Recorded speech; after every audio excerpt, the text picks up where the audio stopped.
Good morning to all of you. जैसा कि आप लोग को पता है कि हम लोग इस दुर्गा पूजा के छुट्टी में नए चैप्टर का आगाज़ किए हैं, जो कि चैप्टर 2 है। नाम है यूनिट एंड मेजरमेंट। मैंने कल यूनिट के बारे में पढ़ा था कि यूनिट एक स्टैंडर्ड है जो किसी भी फिजिकल क्वांटिटी को बताने के लिए यूज करते हैं। उसी स्टैंडर्ड को हम लोग यूनिट भी कहते हैं। जैसे मास बताना है किसी चीज़ का तो बोलते हैं 10 kg। तो kg जो स्टैंडर्ड यूज हुआ, इट इज़ द यूनिट। आज हम लोग पढ़ने वाले हैं सिस्टम ऑफ यूनिट, यानी यूनिट की पद्धति, यानी मात्रक की पद्धति के बारे में पढ़ेंगे हम लोग। ध्यान से समझना, इसके पीछे काफ़ी इतिहास है और ऑब्जेक्टिव कहीं से भी आ सकता है। इसलिए मैं बहुत समझदारी के साथ आप लोग को समझाना चाहूँगा ताकि कहीं कोई कन्फ्यूजन नहीं रहे। बी कंसंट्रेट, केवल कंसंट्रेट हो जाइए 100%। यूनिट बहुत प्रकार का होता है, वो भी बताए थे। आज हम सिस्टम ऑफ यूनिट की बात करते हैं। जैसे एक एग्जाम्पल लेते हैं हम। जैसे लेंथ की बात करें, लेंथ मतलब होता है लंबाई। लेंथ मतलब क्या होता है? लंबाई। कोई आदमी इसको मीटर से मापता है, तो कोई सेंटीमीटर से, तो कोई फुट से भी मापता है। तो कोई आदमी बित्ता से मापता है, तो कोई हाथ से मापता है, तो कोई लाठी से मापता है। यानी कहने का मेरा मतलब एक ही फिजिकल क्वांटिटी है हमारे पास, लेंथ, लेकिन इसे बहुत स्टैंडर्ड से लोग मापता है। जितने स्टैंडर्ड से मापता है वही कहलाएगा सिस्टम ऑफ यूनिट। यानी सेम फिजिकल क्वांटिटी को ही डिफरेंट यूनिट से हम लोग मापते हैं, वही कहलाता है सिस्टम ऑफ यूनिट। तो क्या सिस्टम ऑफ यूनिट फिक्स है? नहीं है फिक्स। जब साइंस ज़्यादा डेवलप नहीं किया था, तो उस समय भी लोगों को मापने की ज़रूरत था चीज़ों को। जैसे लेंथ को कोई बोले अभी हाथ से माप रहा था, तो कोई डंडा से, तो कोई भी चीज़ से। उसी टाइप से मास की अगर बात करें तो मास को भी कोई केजी में मापता था, कोई ग्राम में मापता था, कोई पैला से मापता था, तो कोई कुछ से, कोई कुछ से। इवन क्या अलग अलग गांव में अलग अलग यूनिट हुआ करता था। इससे प्रॉब्लम क्रिएट होता था। अभी भी तुम लोग देखा होगा घर में कि किसी चाची से कुछ लेना है हमको, तो एक पैला दीजिए। अब फिर हम दिए, लौटाने गए, सपोज डैट वह पैला जिससे दिया था वो खो गया। अब मेरे पास जो पैला है तो उसी से लौटाएंगे, तो मेरा पैला बड़ा भी हो सकता है, छोटा भी हो सकता है, तो प्रॉब्लम क्रिएट हो जाएगा। यानी कोई भी चीज़ को मापने के लिए एक जैसा सब अगर मापे तो बहुत अच्छा है, नहीं तो दिक्कत है। जैसे मान के चलिए इंडिया से कोई प्लेन उड़कर विदेश गया। यहाँ पर हवाई स्टेशन के स्टेशन मास्टर बोल रहा है, सिखाया है, या इंडियन लोग है जान रहा है कि ये सेंटीमीटर पर सेकेंड में है, स्पीड बता रहा है। अब पहुँच गया इंग्लैंड, तो वहाँ फुट पर सेकेंड में बता रहा है कितना स्पीड से कम करो और लैंड करो। तो वो समझ नहीं पाएगा पायलट। अगर मेरा व्यापारी यहाँ से कोई भी चीज़ ग्राम में लेके गया है, अब कहीं पाउंड में बिक रहा है वो, तो कहीं केजी में बिक रहा है, और उसका अलग अलग एरिया में अलग अलग तरह से बिक रहा है, तो फिर दिक्कत है।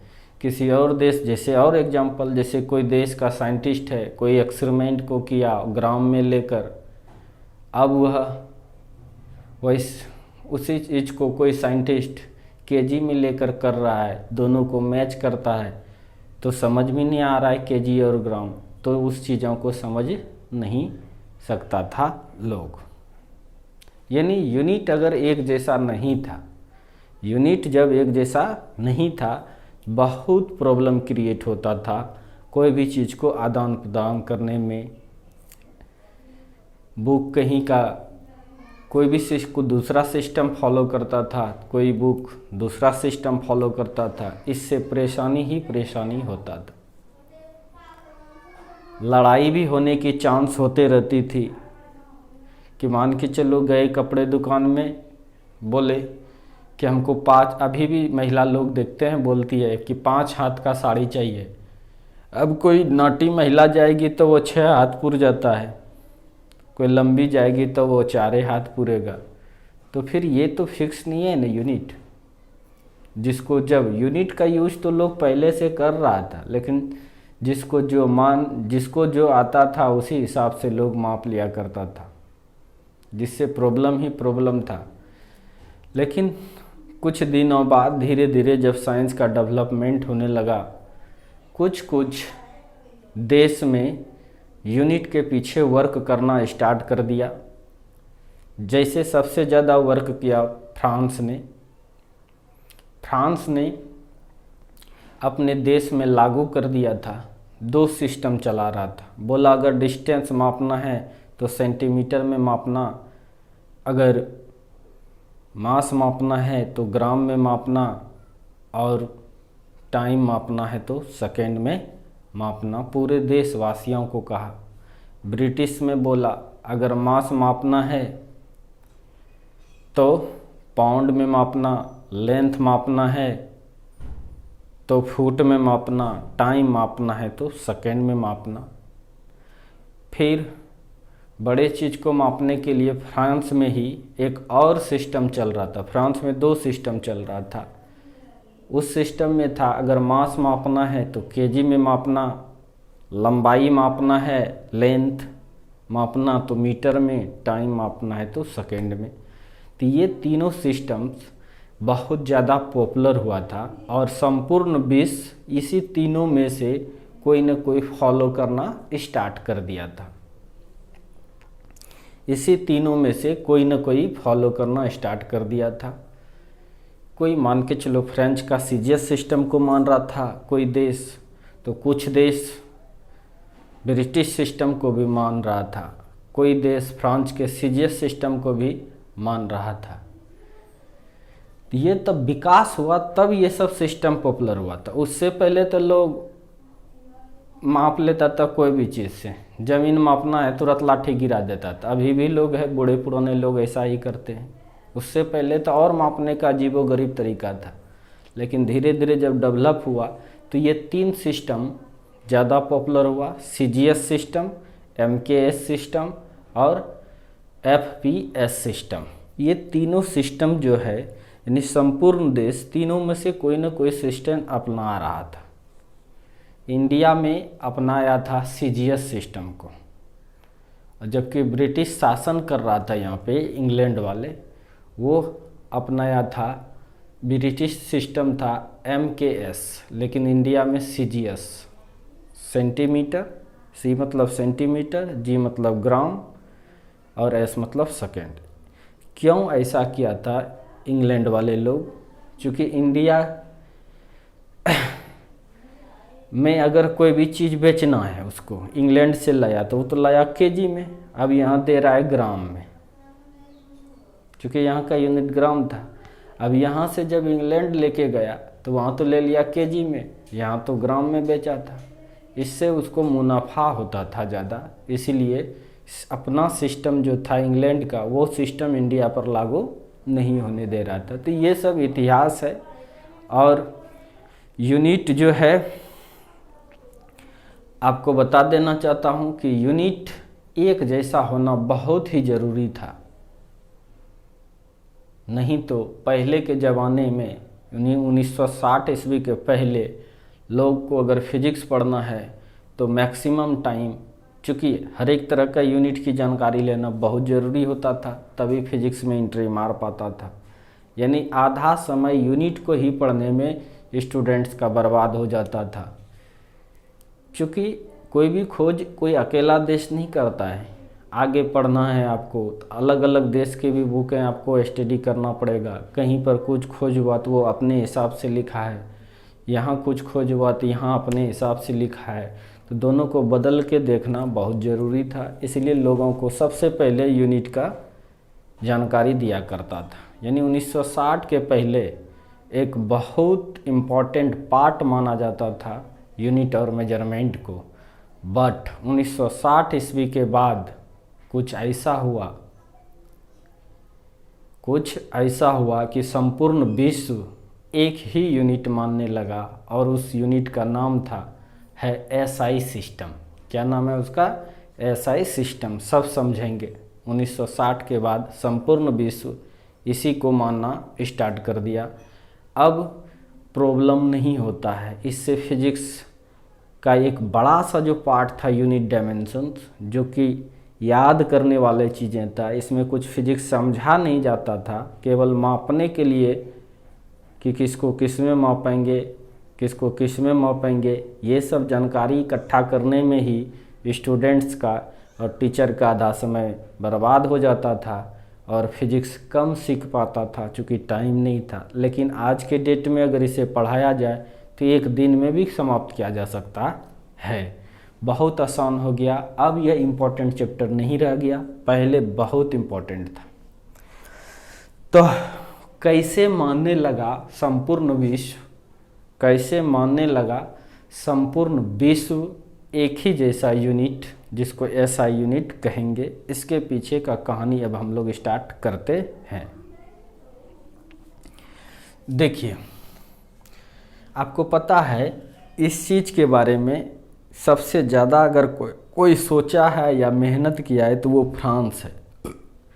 फ्रांस ने चाह रहा था कि पूरा विश्व एक ही यूनिट माने। फ्रांस इस पर मेहनत करना स्टार्ट कर दिया था और करीब करीब अपने देश में लोगों को एक जैसा यूनिट मानने के लिए राजी कर लिया था। लेकिन वहाँ पर भी कुछ मतभेद था। कोई सीजियस और कोई सीजियस मापता था तो कोई एमकेएस भी मापता था। कुछ लोग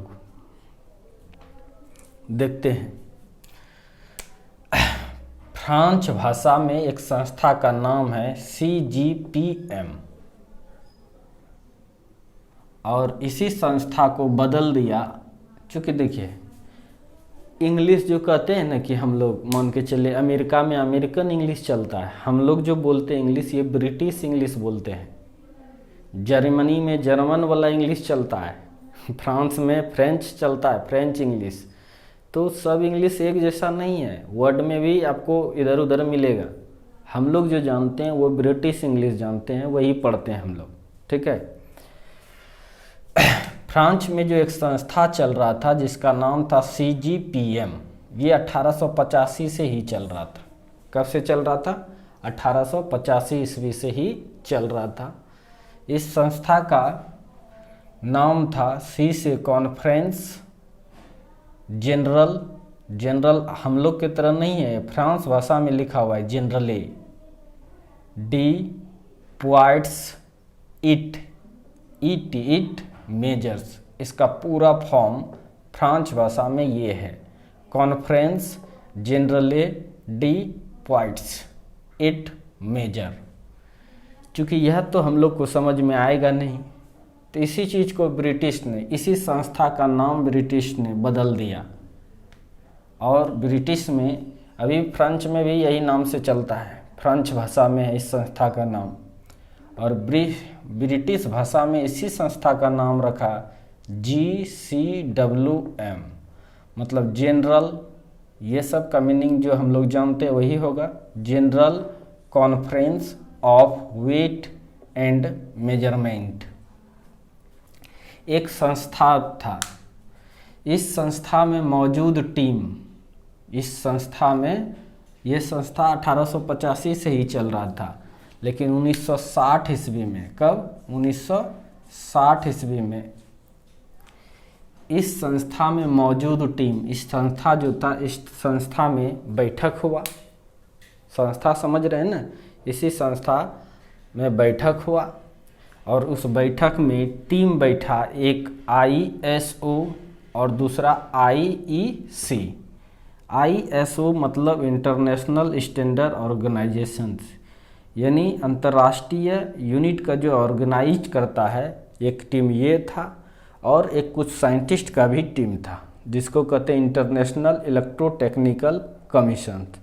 ये दोनों इस संस्था में, दोनों का मतलब सेम है, इस संस्था में 1960 ईस्वी में बैठा और बैठ करके SI यूनिट बनाया और सबको कहा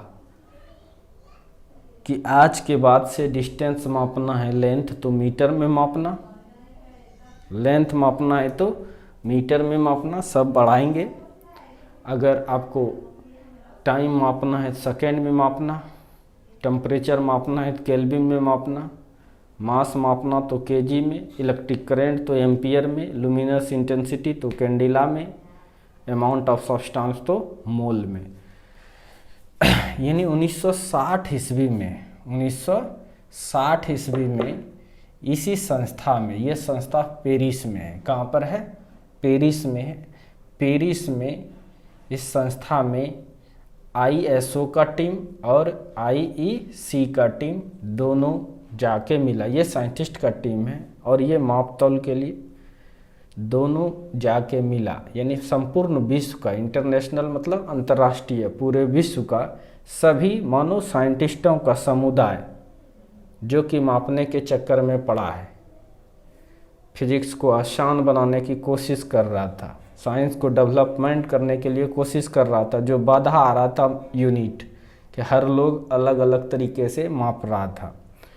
तो सभी लोगों ने मिलकर डिसाइड किया 1960 में, कहा आज के बाद से कोई भी अपना अपना यूनिट नहीं बनाएगा, पूरा विश्व एक ही यूनिट को समझेगा जिसका एक नया नाम देंगे, SI यूनिट। क्या नाम दिया उसका? SI यूनिट नाम दिया, इंटरनेशनल सिस्टम ऑफ यूनिट। यही मानो, और जो पहले से जानते हो सब उसको भूल जाओ।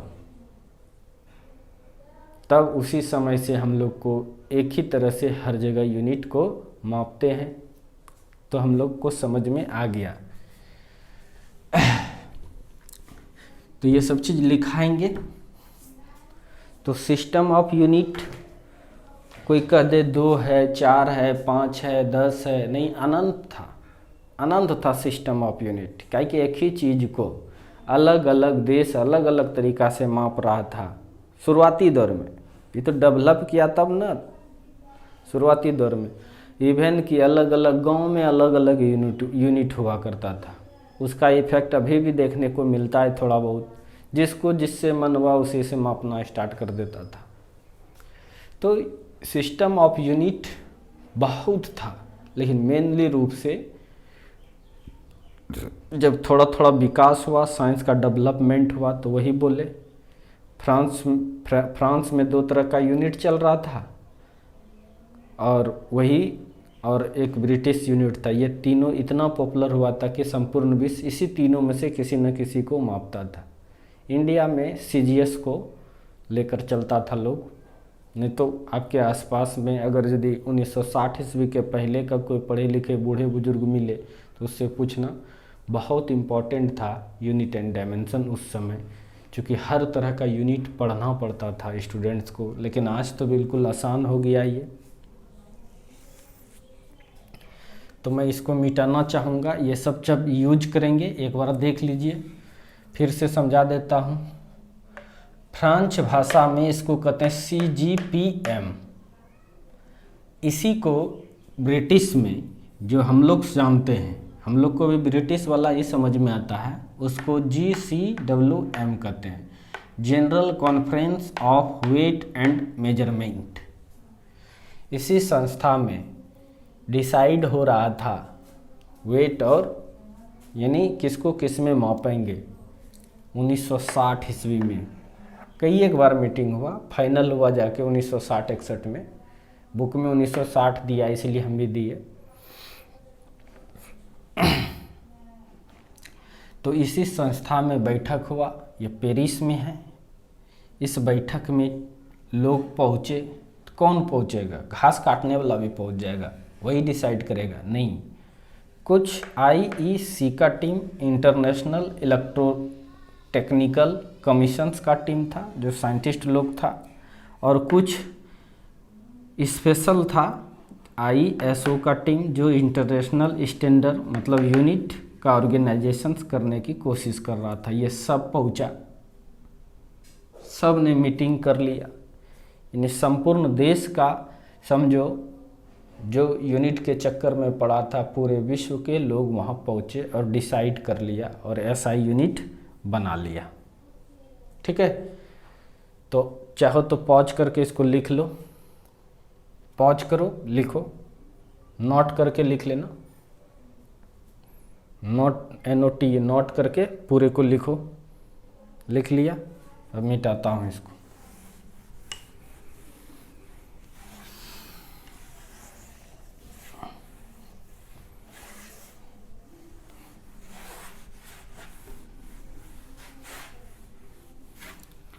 अब हम लोग आगे बढ़ते हैं। तो ये सब था इतिहास। नहीं तो अभी भी जो इस तरह से साइंस बहुत ज़्यादा डेवलप कर रहा था, क्योंकि पढ़ने का मौका मिल जा रहा है स्टूडेंट्स को बहुत ज़्यादा। नहीं तो यूनिट के ही चक्कर में स्टूडेंट बर्बाद होता था। अगर इंडिया में है तो केवल इंडिया राइटर को पढ़ सकते हैं आप। ब्रिटिश वाला पढ़िएगा तो वो वैल्यू अलग अलग सब चीज़ का देगा, तो आपको फिर समझ में नहीं आएगा। कोई और सिस्टम वाला रहेगा तो वो अलग अलग, कई एक देश और भी सिस्टम था, लेकिन वो सब सिस्टम ज़्यादा पॉपुलर नहीं हुआ था, इसीलिए नहीं जानते हम लोग, बुक सब में डिस्कस नहीं था। लेकिन अलग अलग गांव तक में अलग अलग यूनिट हो गया था, यूनिट का सिस्टम हो गया था। अब देखते हैं हम लोग system of unit. System of unit मात्रक की पद्धति। ठीक है,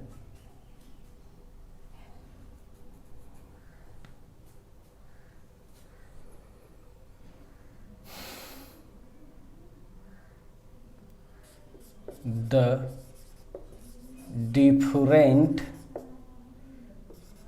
unit is useful for same physical quantity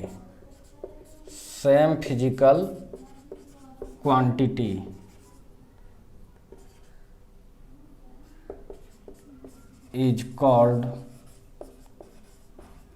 system of unit. Hindi ये हुआ इसका, समान भौतिक राशि के लिए विभिन्न प्रकार के मात्रक का उपयोग होता है। इसे ही मात्रक की पद्धति कहते हैं। ध्यान से देखिए, जैसे एक लेंथ की बात करें, मतलब लंबाई, तो इसको कोई मीटर में, तो कोई फीट में, नहीं कोई इंच में, कोई सेंटीमीटर में, तो कोई किलोमीटर में, कोई हाथ से, तो कोई बित्ता से, ये बित्ता, बित्ता से तो कोई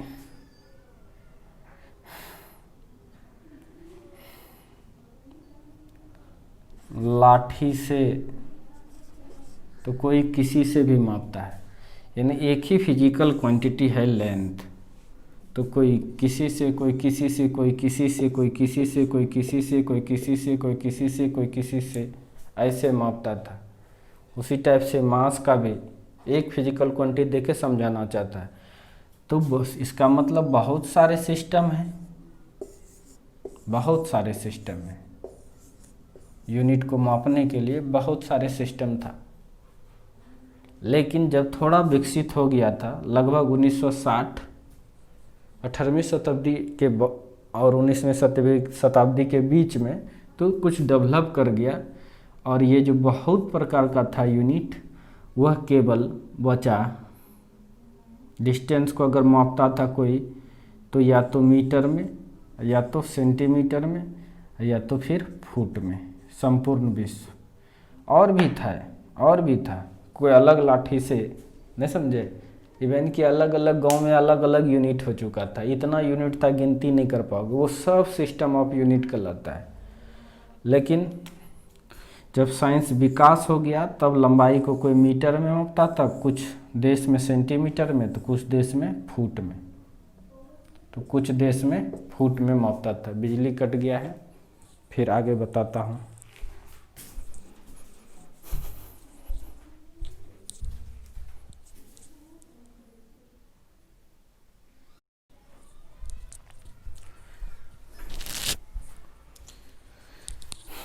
चलिए, लाइट कट भी गया है, तब फिर भी कोशिश कर रहे हैं, पढ़ा देते हैं, खिड़की खोले हुए हैं। तो समझ में आ गया आपको, सिस्टम ऑफ यूनिट बहुत टाइप्स का था, गिनती नहीं था, लेकिन मेनली रूप से किसका किसका गिनती है वो हम लोग देखेंगे सिस्टम ऑफ यूनिट में।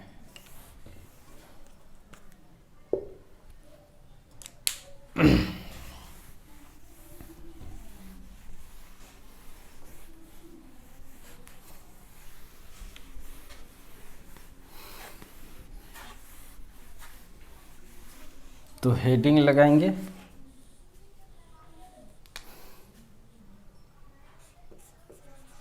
There are mainly 4 types of system of unit. जो ज़्यादा पॉपुलर नहीं था उसका चर्चा ही नहीं है, लेकिन अभी भी 4 प्रकार का सिस्टम को जानना पड़ता है हम लोग को। मैक्सिमम जो है, एक सेकेंड, लाइट तो आ गया है, फिर भी अच्छा चलते हैं, बाद में देखेंगे।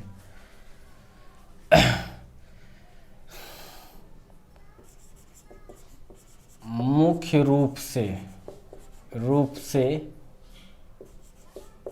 मात्रक की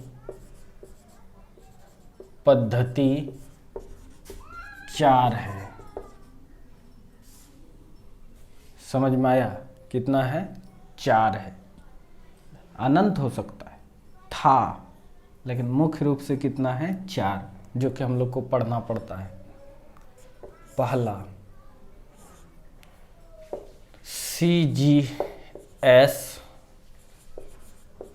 सिस्टम,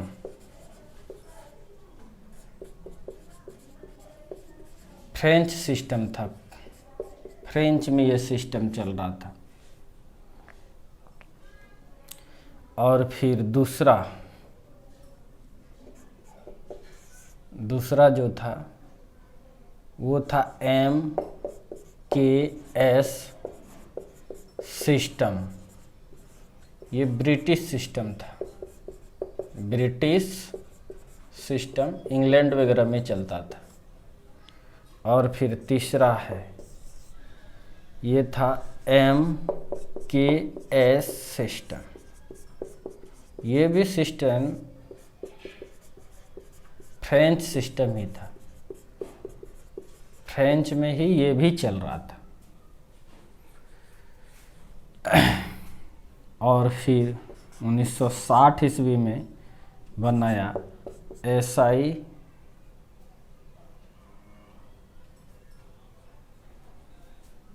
सिस्टम।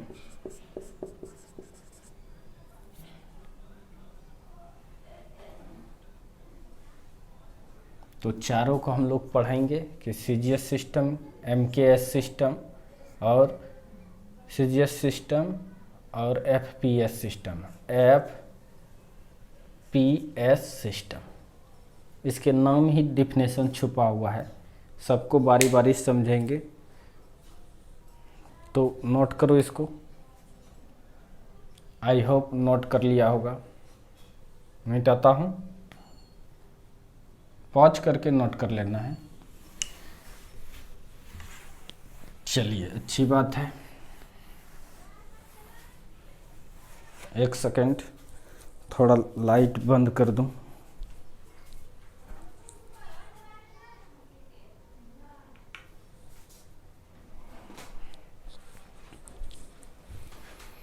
अब तो नहीं चमक रहा है। चलिए, तो पहला देखिए, CGS सिस्टम ऑफ यूनिट, किस मात्रक की CGS पद्धति।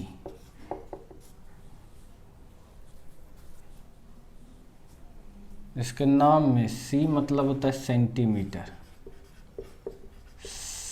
Centimetre.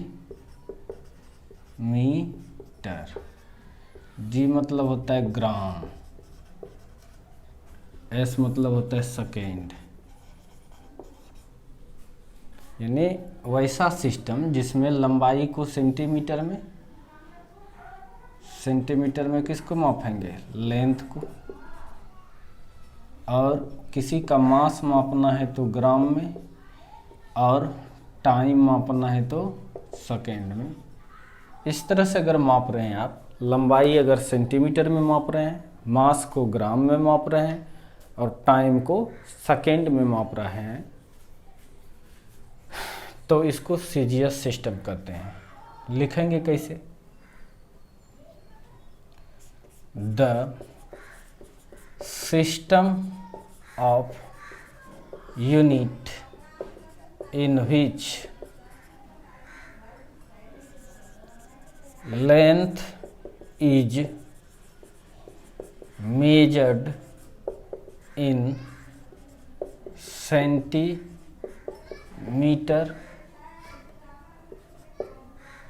comma, mass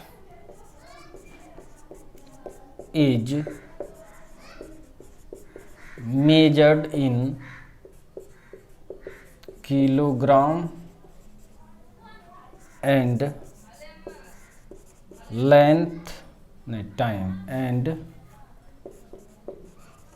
time is measured in second, then it is called CGS system of unit. लिखिए, इंग्लिश वाले, हिंदी वाले लिखो। मात्रक की वह पद्धति जिसमें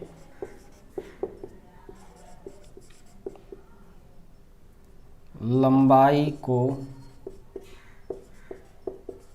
सेंटीमीटर में, द्रव्यमान को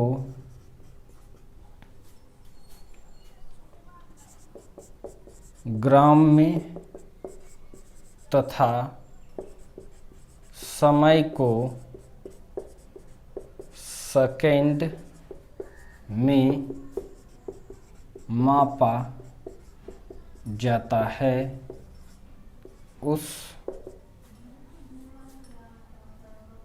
उसे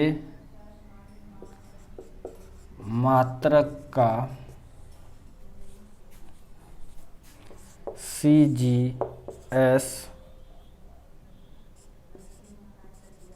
पद्धति या कहते हैं। तो समझ में आ गया ये। उसी तरह से दूसरा MKS, इसको नोट करो, पॉज करके लिखो। पॉज किया, लिख लिया, अच्छी बात।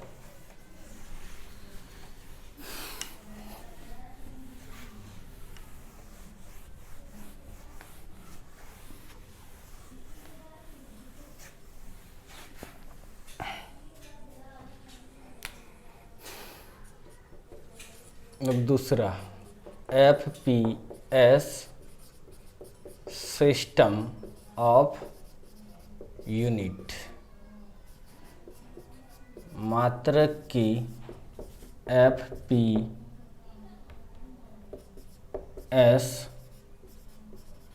पद्धति। ये भी आसान है। F का मतलब फुट। इंग्लैंड के लोग लंबा लंबा होता है, पैर से माप लेता था। फुट मतलब क्या, पैर, लंबा लंबा पैर था तो पैर से ही माप लेता था। बताए थे ना कि अपने अपने हिसाब से लोग मापना स्टार्ट कर दिया था। पाउंड और सेकेंड पूरा फॉर्म हुआ, यानी लेंथ को मापना है, लंबाई को फुट में, पाउंड को मतलब मास को मापना है आपको तो पाउंड में, और टाइम को मापना है अगर आपको सेकेंड में मापते हैं। तो लिखेंगे the system of unit in which length is measured in foot, symbol FT, and mass, या कॉमा दे दो, mass is measured in pound, mass is measured in pound, इसको PL शॉर्ट में सिंबल है इसका, and time is measured in second, symbol S, then it is called FPS system of unit। ये British system था। मात्रक का वह पद्धति जिसमें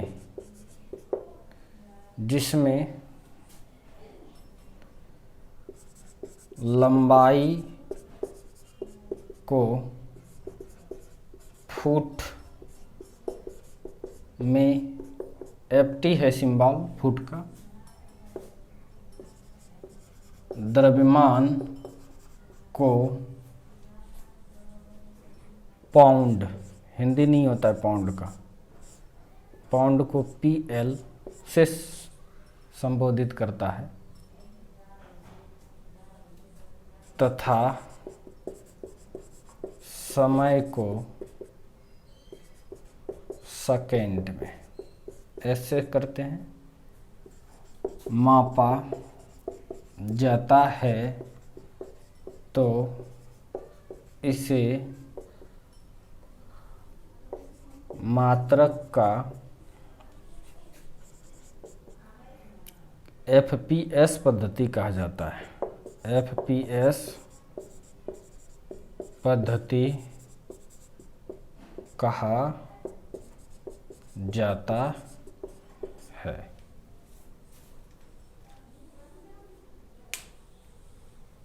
तो समझ में आ गया, कहीं कोई दिक्कत नहीं है। मिटाऊं इसको, मिटाऊं मतलब तुम पॉज करो, रोक लो, रोक करके उसको उतार लो।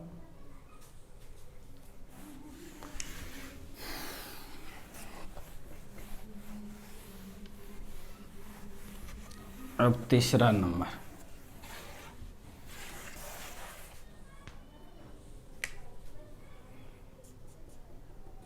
तीसरा नंबर आपको बताता हूं, MKS सिस्टम ऑफ यूनिट, मात्रक की MKS पद्धति। M का मतलब मीटर, K का मतलब किलोग्राम, S का मतलब सेकंड। यानी अगर लंबाई है, लेंथ है तो मीटर में, अगर मास है तो केजी में, और टाइम है तो सेकंड में मापो। वहीं से पता चल जाता है। The system of unit in which length is measured in meter symbol m, mass is measured in kilogram symbol kg, and time is measured in second symbol s, then it is called MKS system of unit. एकदम आसान है, नाम में ही definition छुपा हुआ है। हिंदी में मात्रक का वह पद्धति जिसमें लंबाई को मीटर में, द्रव्यमान को किलोग्राम सिंबल केजी में एवं समय को सेकंड में मापा जाता है, उसे मात्रक की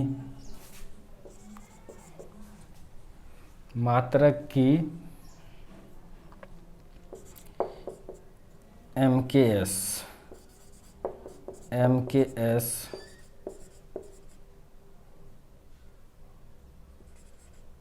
पद्धति कहते हैं।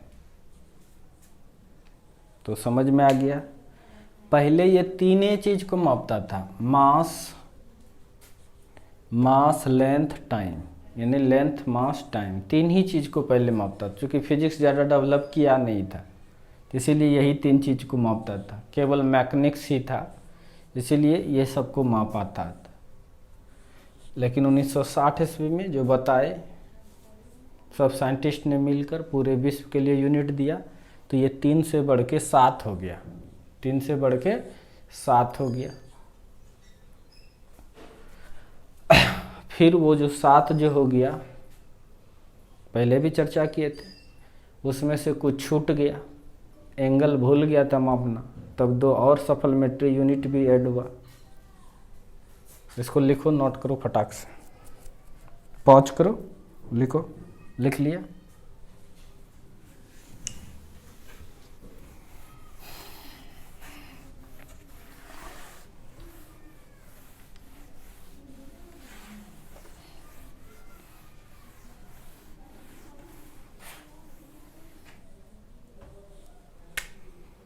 चौथा SI यूनिट, इसका पूरा फॉर्म है इंटरनेशनल सिस्टम ऑफ यूनिट। पूरा विश्व मानता है इसको।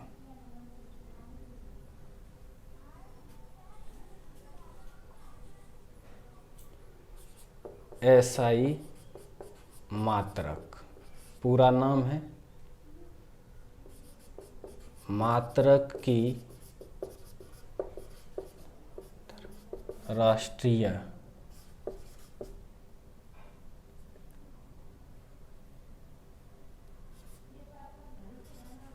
पद्धति, स्पेलिंग देख लेना, अंतर्राष्ट्रीय पद्धति, इसी को बोलते हैं हम लोग SI मात्रक।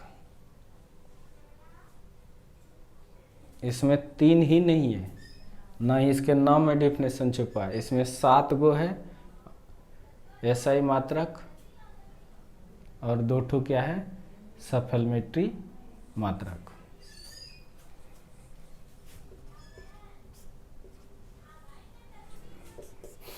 The system of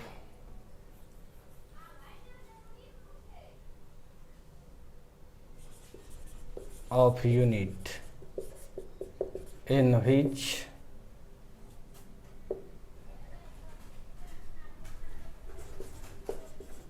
seven fundamental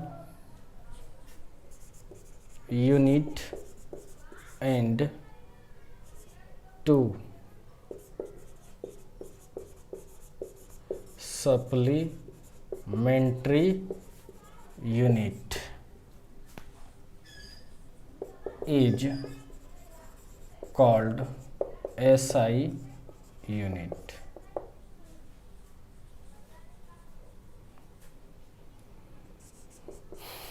मात्रक की वह पद्धति जिसमें 7 मूल मात्रक एवं 2 पूरक, सहायक, संपूरक सब बता दिए हैं मात्रक होता है, उसे मात्रक की अंतर्राष्ट्रीय पद्धति मतलब SI मात्रक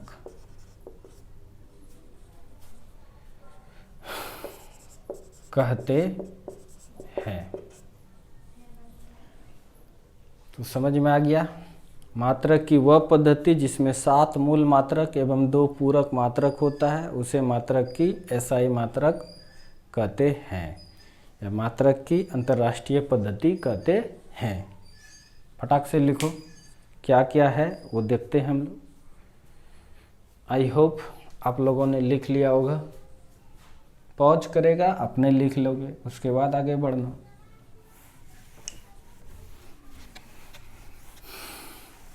ऑनलाइन में छूट ही नहीं सकता है, आप वीडियो रोक सकते हैं ना। अब आगे हम चलते हैं।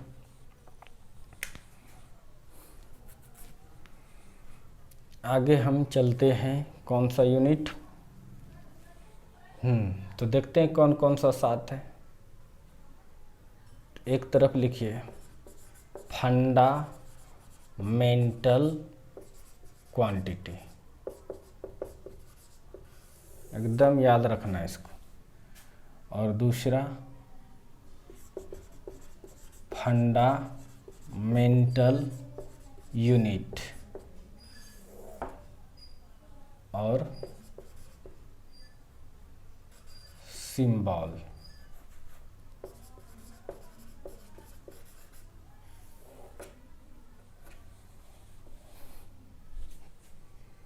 हिंदी इसका हुआ मूल राशि, मतलब मूल भौतिक राशि, मूल मात्रक और इसको कहते हैं चिन्ह। कितना पीस होगा ये? 7 पीस। तो पहला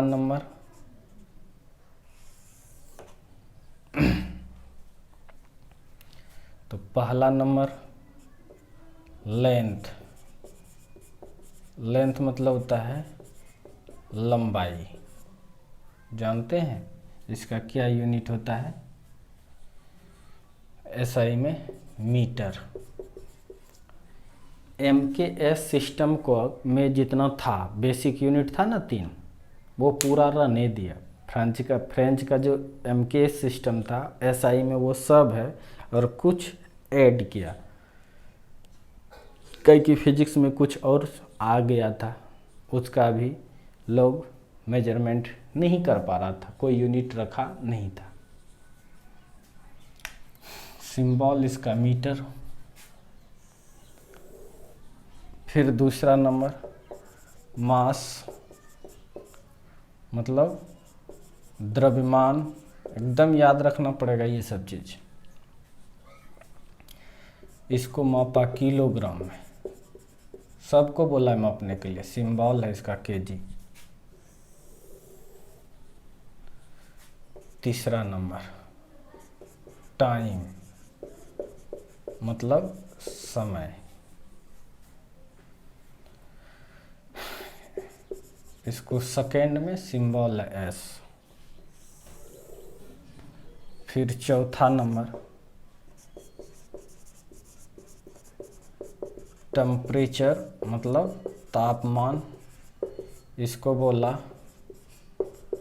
केल्विन, सिंबल की।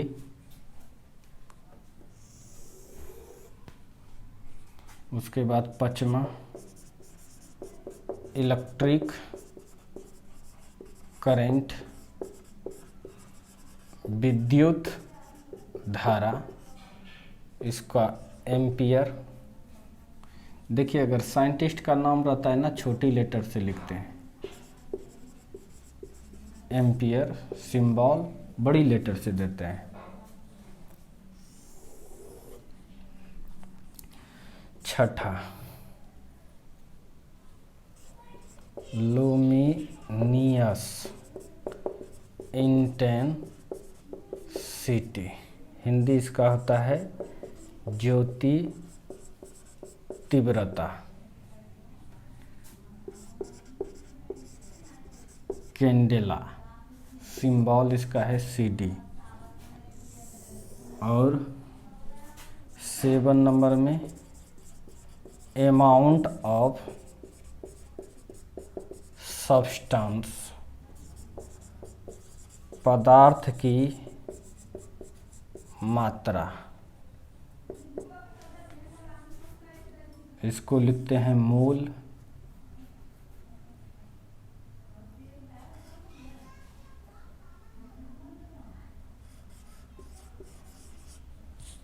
ठीक है।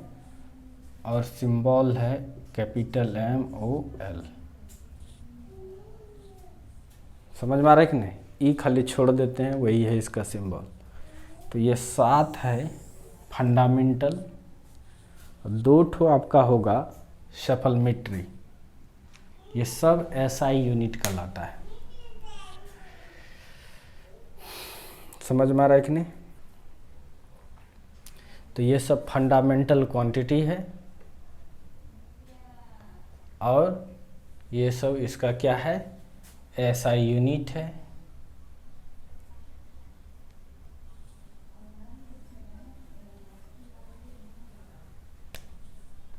SI ना हम लोग पढ़ रहे हैं, तो यहाँ पर लिखिए अभी SI यूनिट।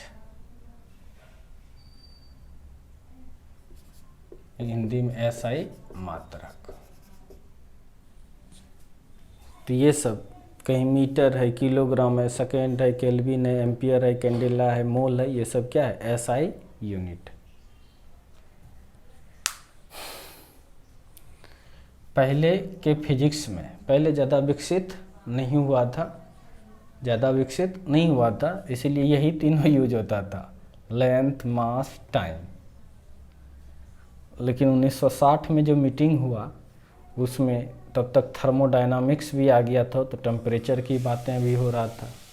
पहले लालटेन जलाते थे हम लोग, फिर बिजली भी आ गया तो करंट का भी यानी इलेक्ट्रोमैग्नेटिज्म की भी खोज हो गई, तो ये भी उस समय इंक्लूड किया गया। फिर ऑप्टिक्स प्रकाश का विकसित हुआ, अब कितना तीव्रता है कितना कम है वो भी मापना ज़रूरी था, उसके लिए फिर कैंडेला आया, साइंटिस्ट का नाम है कैंडेला। फिर अमाउंट ऑफ सब्सटेंस, पदार्थ की मात्रा, एटॉमिक फिजिक्स हम लोग मॉडर्न फिजिक्स में पढ़ेंगे, वो सब का भी खोज हो गया, तो उसके लिए भी हम लोग को ये यूनिट मानना पड़ गया। तो बहुत आसान है, बाकी याद हो जाएगा, ये एकदम याद ही कर लेना है एकदम। इसको जब तक याद नहीं करोगे तो आगे कुछ नहीं होगा, इतना सा तुम्हें याद रखना पड़ेगा। बहुत बच्चे को होगा भी, 9th में भी है ये सब। तो लोग सोच लेता है कि यही है केवल SI मात्रक, नहीं सप्लीमेंट्री वाला भी है, तो इसको लिख देते हैं। यानी वैसा मात्रक का पद्धति जिसमें 7 गो फंडामेंटल मात्रक होगा। समझ में आ रहा है कि नहीं? 7 गो क्या है? फंडामेंटल मात्रक, जिसको SI मात्रक भी कह सकते हो, और 2 ठो सप्लीमेंट्री होगा।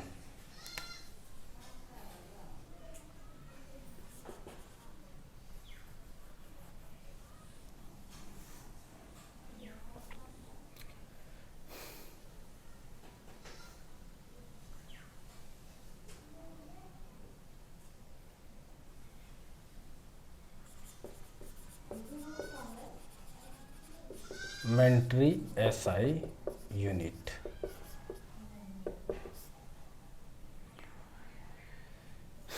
ये 2 है, एक है प्लेन एंगल,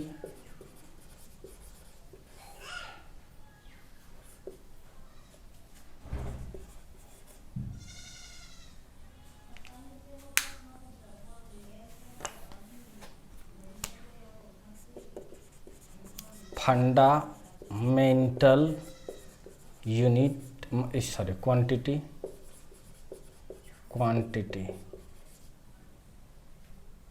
यह सप्लीमेंट्री क्वांटिटी।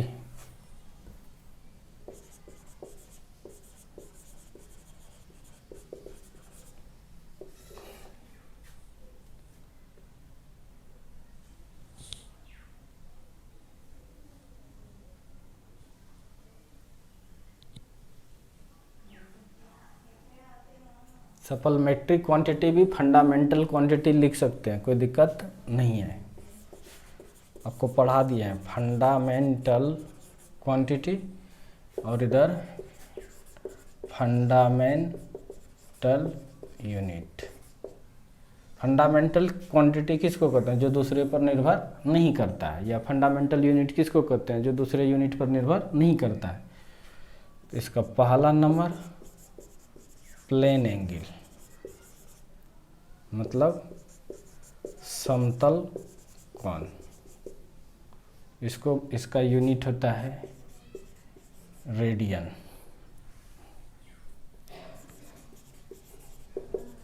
सिंबल। और दूसरा क्या होता है? सॉलिड एंगल, घन कोण, या इसको ठोस कोण भी कहते हैं। ठोस कोण ये होता है इसका स्टे रेडियन, शॉर्ट में ST रेडियन। तो ये सब है SI पद्धति। नहीं तो समझ में आ गया, आई होप। 7 गो फंडामेंटल होगा, 2 ठो सप्लीमेंट्री। डिस्कस ऐसे कर भी दिए हैं पहले भी, इसमें कहीं कोई दिक्कत नहीं है। अब SI सिस्टम को दूसरे लैंग्वेज से भी हम लोग पढ़ेंगे, इसको नोट कीजिए पहले।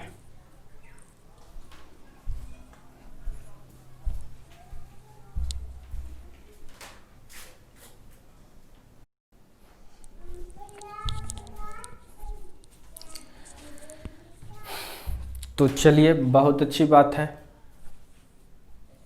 हम लोगों ने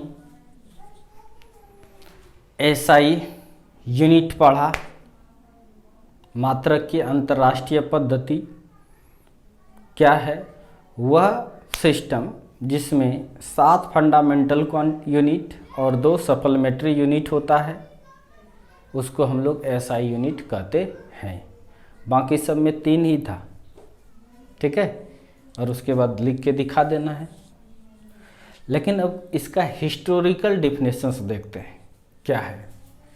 historical definition of SI unit.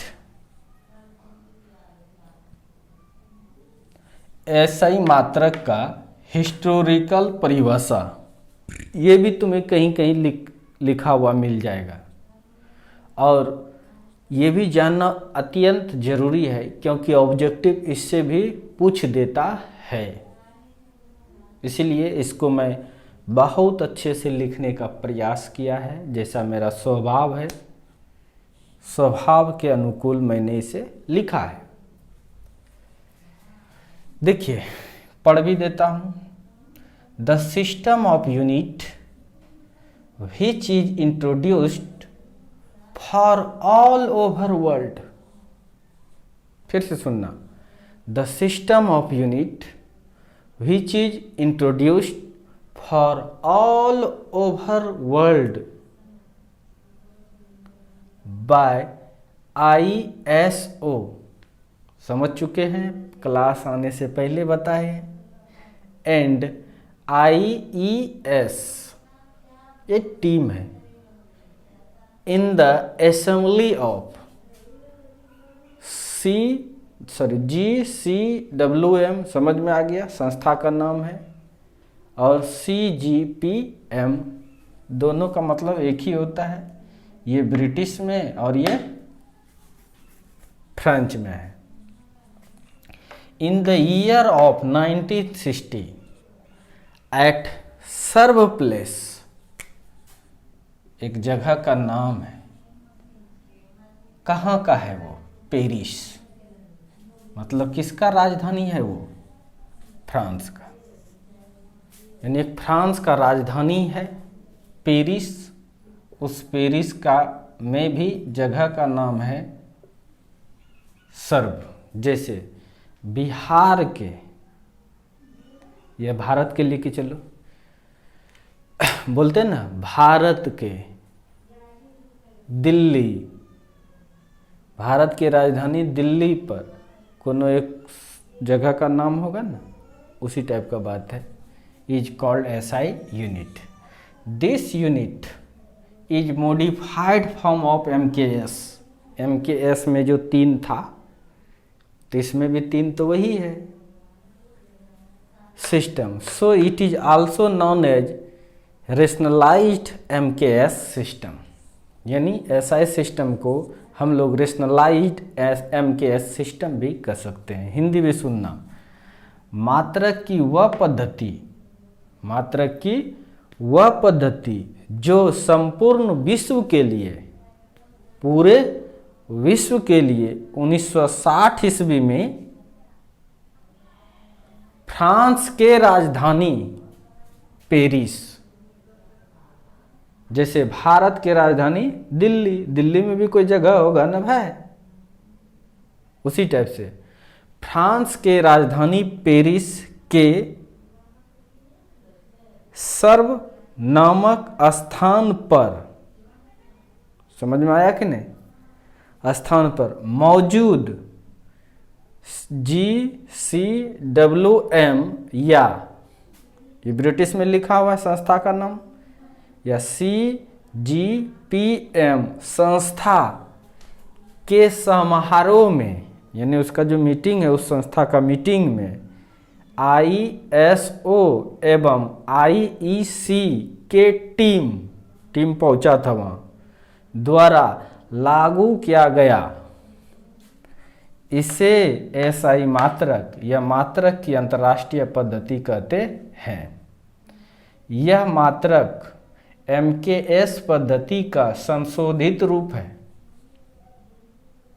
वो 3 चीज़ को ही मापता था MKS, लेकिन उसमें इंक्लूड किया, मतलब संशोधन किया, इसलिए इसे युक्ति संगत MKS पद्धति भी कहा जाता है। यानी कहीं अगर आप ऐसा यूनिट है उसको आप बोल सकते हैं रेशनलाइज्ड MKS सिस्टम। यानी rationalised MKS system is also known as SI unit. यह बात सब जानना बहुत जरूरी है, ऑब्जेक्टिव में पूछा इसलिए बताएं। Rationalised MKS system is also known as SI system. अगर आपको नहीं समझ में आया होगा तो हम समझाने का प्रयास करते हैं, इंग्लिश मिटाते हैं केवल।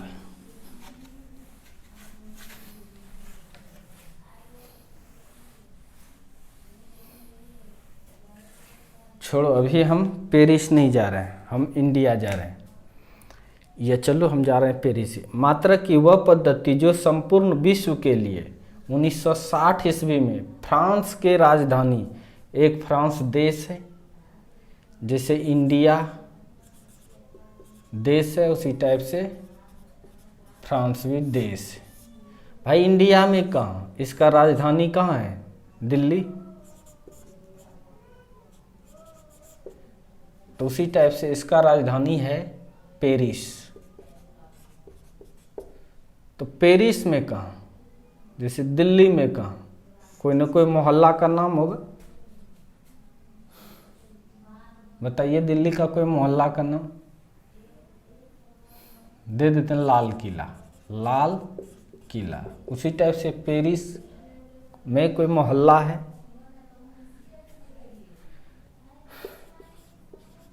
सर्ब्स नामक मोहल्ला है। ध्यान से देखना, मात्रक की वह पद्धति जो संपूर्ण विश्व के लिए 1960 ईस्वी में फ्रांस के राजधानी पेरिस, फ्रांस के राजधानी पेरिस के सर्वनामक स्थान पर मौजूद, यहीं पर मौजूद है, यहीं पर मौजूद है। कौन सा? ये GCWM या इसको CGPM, ये ब्रिटिश में है और यही चीज़ को ये लिखा हुआ फ्रेंच में है। फ्रेंच को ही मॉडिफाई करके ब्रिटिश में हम लोग किए हैं। ये एक संस्था है, एक संस्था है। इस संस्था में, एक संस्था के समारोह में, यहाँ पर संस्था में मीटिंग हुआ,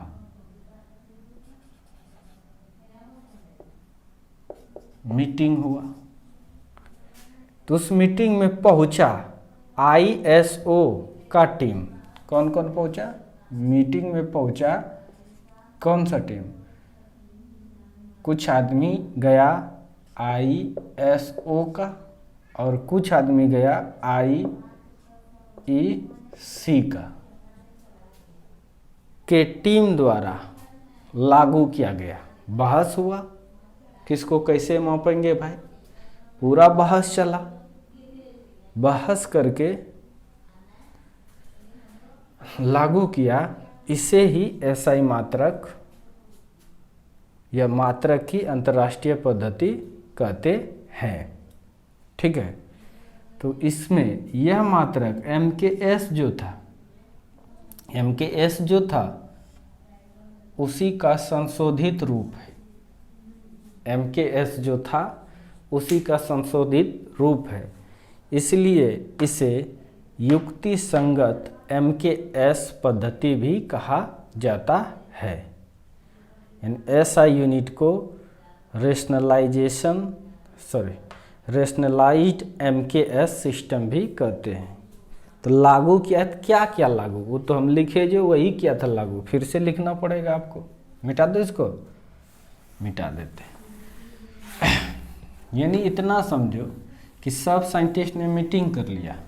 ठीक है, मीटिंग करके जो 1960 ईस्वी में नियम बनाया, कि नियम बनाया बाबू लेंथ को, एक बार फिर से लिखते हैं, लेंथ को मीटर में मापना, टाइम को ये लिखना नहीं है चूँकि ऊपर लिखे ही है,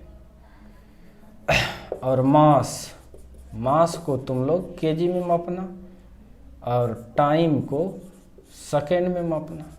तो ये तो MKS था ही, उसी का मॉडिफाई किया। उसके बाद और भी बात आया, टेम्परेचर, इसको बोला केल्विन में मापना। फिर आया करेंट, मतलब इलेक्ट्रिक करंट, बोला एम्पियर में मापना। फिर आया लुमिनियस इंटेंसिटी, इसको बोला कैंडिला मापना। फिर आया अमाउंट ऑफ सब्सटेंस, और इसको बोला मोल में मापना। तो ये 7 तो माप लिया उसी दिन, लेकिन इससे पूरा फिजिक्स डील नहीं हो रहा था। यानी सब साइंटिस्ट जो मीटिंग करके निष्कर्ष निकाला कि पूरा फिजिक्स को अब मेजर कर लिए हम लोग, उसके लिए यूनिट तैयार कर लिए, उसमें कुछ चूक हो गया, यानी फेल कर गया वो। जैसे मैट्रिक का एग्ज़ाम देते हैं तो आप फेल कर जाते हैं, तो फिर सप्लीमेंट्री एग्ज़ाम देते हैं, तब फिर से सप्लीमेंट्री यूनिट बनाया। ये था फंडामेंटल, मेंटल था क्वांटिटी, और ये उसका SI यूनिट, और ये क्या है SI यूनिट। 2 क्वांटिटी को भूल गया, सब याद ही नहीं रहा किसी को, तब फिर से सप्लीमेंट्री तैयार किया।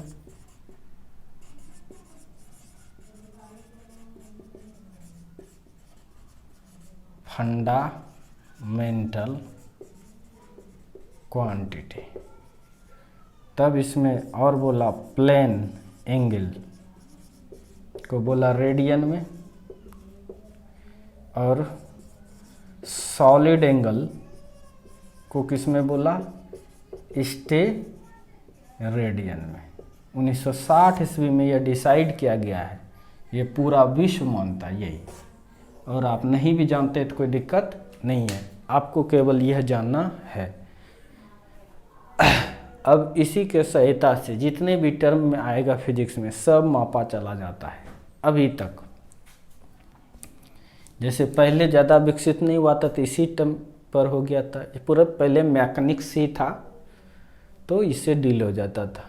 फिर थर्मोडायनामिक्स आया तो टेम्परेचर वाली बात आया, फिर इलेक्ट्रोमैग्नेटिज्म आया तो करंट वाली बात आया, फिर ऑप्टिक्स का विकास हुआ बहुत ज़्यादा तो उसकी भी इंटेंसिटी कितना लाइट है या नहीं है उसके लिए आया।